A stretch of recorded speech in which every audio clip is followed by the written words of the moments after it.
I am telling you. Practicing is a very important. So first of all, we have to make the theory very strong so that we could practice MCQ more and more. As well as I am discussing more and more case-based MCQs with you. Okay. So let's start by not wasting our time. What in our last lecture I have told you, once I repeat it once again. I have told you that break in continuity of the bone is known as your fracture. The fracture, what it tells us about a different type of fractures. That is your rotational, your spiral, your transverse, your longitudinal, your depressive, your stress. Okay, as well as anatomically we can divide it, as well as in the communication of the environment we can divide it into open and close. Then I have told you about in the fracture, that in the fracture we have to manage, means the clinical features I have told you, that pain, tenderness and your step deformity. This all the things I have told you. And other than that, I have told you a very important topic, that is the pathophysiology and your healing. Okay, in the pathophysiology, what happens is the muscle break. That's why there is a rotational in the bone, and if there is a rotational, the disruption of the blood vessels causes bleeding and hematoma. Okay, and it results as per the problem is coming, we have to give you the results, and the results is like this. First of all, your granulation, after granulation the callus formation, after callus formation ossification, after ossification consolidation, then again your remodeling. So this is the way the fracture, there isn't just an introduction of the fracture is there. Now I am starting as a dentist. What we have to know, that is your mandibular fracture. Okay, in every question in the university exam, in every question I have faced this question. So I will explain you very fast and in a very little way. Okay. So first of all, what is mandibular fracture? What are the causes of the mandibular fracture? That is your direct force, indirect force and muscular force. So what are the classification? What is the classification of the mandibular fracture? See, the classification of the mandibular fracture is very, very easy. How? Because it is divided into in anatomical way. For example, coronoid fracture, condylar fracture, ramus fracture, body fracture, angle fracture, dentoalveolar fracture, parasymphysis fracture, symphysis fracture. Okay, parasymphysis fracture and symphysis fracture. Now, with this diagram, I will be I am telling you the clinical features also. Okay, so the condyle, there is a step deformity.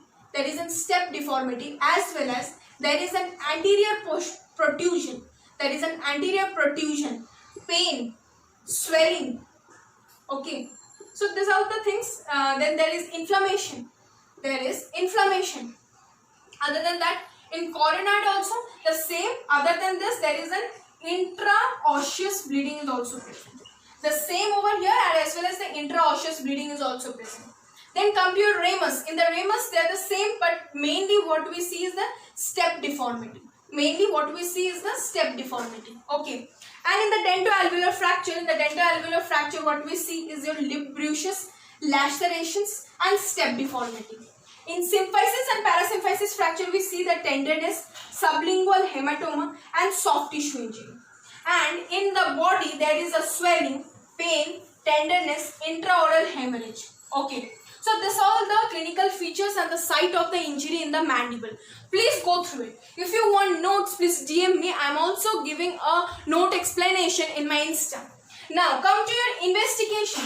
What are the investigation? We investigate as a radiographical way. In the radiographical way, how? Oblique lateral radiograph, posterior anterior radiograph, rotated posterior anterior view radiograph and reverse Townes view and the reverse Townes view. So it's a very, very important part which I have discussed. Just go through it once again. Now after it, I just want to discuss about the management part. Okay, please go through my last lectures on your fracture, so that your management part will be very, very easy to understand. Okay, now come into your management part.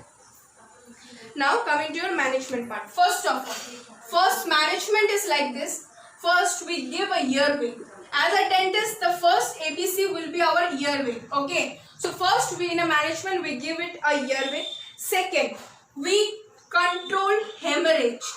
We control hemorrhage to prevent from shock, to prevent from the tongue to lie back, to prevent from the tongue to buyback, as well as we also try to prevent it from your blood clot, from your blood clots. Okay, so that there is a good airway. This is the most important emergency management. Okay, emergency management during the management of the mandibular fracture. After the airway hemorrhage, we treat the soft tissue laceration. We give the soft tissue laceration. After soft tissue laceration, we give a treatment on your support for the bone fragment. We give a treatment on support of the bone fragment. After this, we give a treatment on your pain control, on your pain infection, we give this a treatment of it, as well as we also give them food and fluid to prevent them from shock, depression, anxiety, okay, and feel them comfortable. This is the emergency management. Which every person should know as happen in your mandibular fracture. As we know that mandibular fracture is a life-threatening fracture, right? So mandibular fracture is a life-threatening fracture. Now come to your reduction part. As we all know that how we give a solution to our fracture by your three way. Okay, one is your reduction, second is your immobilization, and third is your bone healing. Okay, so first one is your reduction. In the reduction, there is a restoration of function and alignment of bone fracture. Okay, what we do is we align the bone. By open reduction or your closed reduction. As well as in immobilization, it allows the bone to heal through fixation of the fracture. It align, and what it do, it heal, okay, by your rigid immobilization, by your non-rigid immobilization. After your reduction and immobilization, what we do is we give a healing process by your primary bone healing. How the primary bone healing takes place? By your Haversian formation on your broken part, of the bone, and your secondary comes into your laminal bone surface. Lamellar bone surface deposition. Okay, so this is the way we do. This is just a clinical way, okay, to do it, and it's an introduction to do. Now I will tell you how we should do your reduction and how we should do your immobilization. Now, so first of all, your immobilization. The immobilization, how we should do it. Okay, in immobilization, what we do it, we ensure the patient by compression plates. We ensure the patient with the compression plates and let the patient rest in that period of time. Your mini screws, and third one is your long screws. Even we can also do intermaxillary immobilization. Okay, in intermaxillary immobilization, we have bonded bracket, dental wiring, your bonded bracket, dental wiring, your splints. So it is your intermaxillary, as well as your arch bars. So these are the things we do in our immobilization. But if we are doing intermaxillary, here I am writing intermaxillary fixation plus osteosynthesis, then what we have to do is we give them transosseous wiring. Your osseous wiring Okay, as well as your circumferential wiring. Okay, then pin wiring.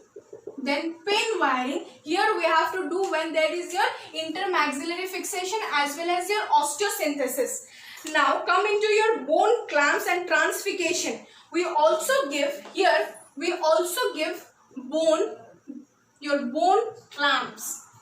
Here also we give your bone clamps. Okay, so this is the way we do your immobilization. Where we do closed reduction, this we also do open reduction, closed reduction. I have discussed about immobilization. Now I am discussing about your reduction. Okay, so in the closed reduction, when injury is very small or injury is very minor, there we do your closed reduction. Where the injury is big, there we have to operate and we have to do your open reduction. Okay, so what are the techniques of your closed reduction? That is, and in the closed reduction we do secondary bone healing and non-rigid fixations. Okay, so your reduction. See, open reduction I am not discussing about it because it's a surgical process, and so here we do a closed reduction. Okay, in closed reduction, what we are doing is your arch wire EV loops, arch wires, EV loops. Okay, arch wires, EV loops, easing wire, then splints. Okay, easing wire, splints, bridle wire, then your bridle wire. Okay, this is the way we do our closed reduction. Arch wire, your EV loops, easing wire, splint and bridle wires.